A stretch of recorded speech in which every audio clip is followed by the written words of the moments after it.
राम, श्याम और राधा बचपन के दोस्त थे और एक छोटे से गांव में रहते थे। गांव के पास एक पुराना और वीरान महल था जिसे लोग रहस्यमयी महल कहते थे।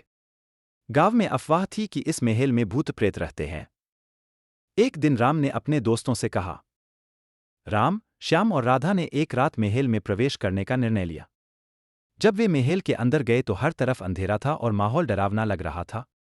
उन्होंने अपने टॉर्च की रोशनी में महल का जायजा लिया। अचानक उन्हें एक पुरानी किताब मिली जिसमें महल की कहानी लिखी हुई थी। यहाँ कुछ लिखा है। लगता है राजा विक्रम सिंह ने अपना खजाना यहाँ कहीं छिपा दिया था। ये जगह बहुत डरावनी लग रही है।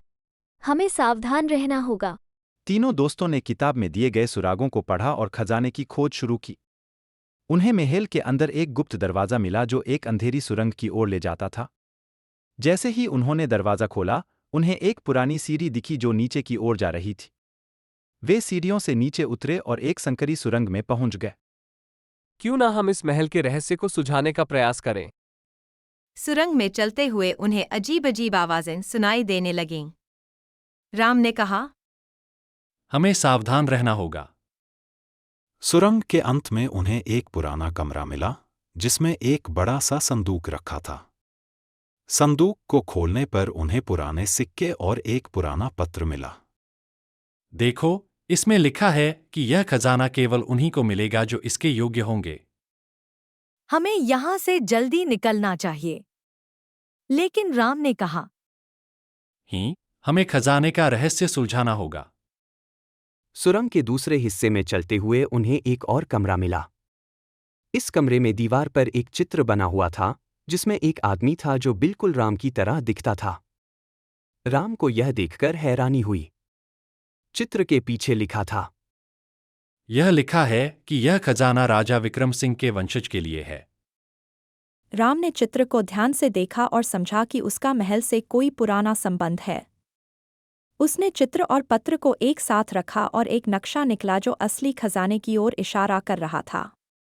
नक्शे को देखते हुए उन्होंने महल में एक और गुप्त दरवाज़ा खोजा। दरवाज़ा खोलने पर उन्हें असली खजाना मिला। महल का पूरा रहस्य सुलझ गया था। हमने आखिरकार खजाना ढूंढ लिया। यह सब हमारे गांव के लिए है। गांव के लोगों ने जब सुना कि राम, श्याम और राधा ने महल का रहस्य सुलझा लिया है तो सभी ने उनकी सराहना की। महल के भूत प्रेत की अफवाहें खत्म हो गईं और गांव में शांति वापस आ गई। तीनों दोस्तों ने खजाने का उपयोग गांव की भलाई के लिए किया और गांव को एक सुंदर और सुरक्षित जगह बना दिया। हमारी दोस्ती ने यह संभव किया। सचमुच हम साथ मिलकर कुछ भी कर सकते हैं। हमारा गांव अब और भी सुंदर हो गया है। इस तरह तीन दोस्तों ने अपनी वीरता और समझदारी से महल के रहस्य को सुलझाया और अपने गांव को भूत प्रेत की अफवाहों से मुक्त किया। उनकी दोस्ती और भी मजबूत हो गई और उन्होंने मिलकर अपने गांव को एक सुंदर और सुरक्षित जगह बना दिया।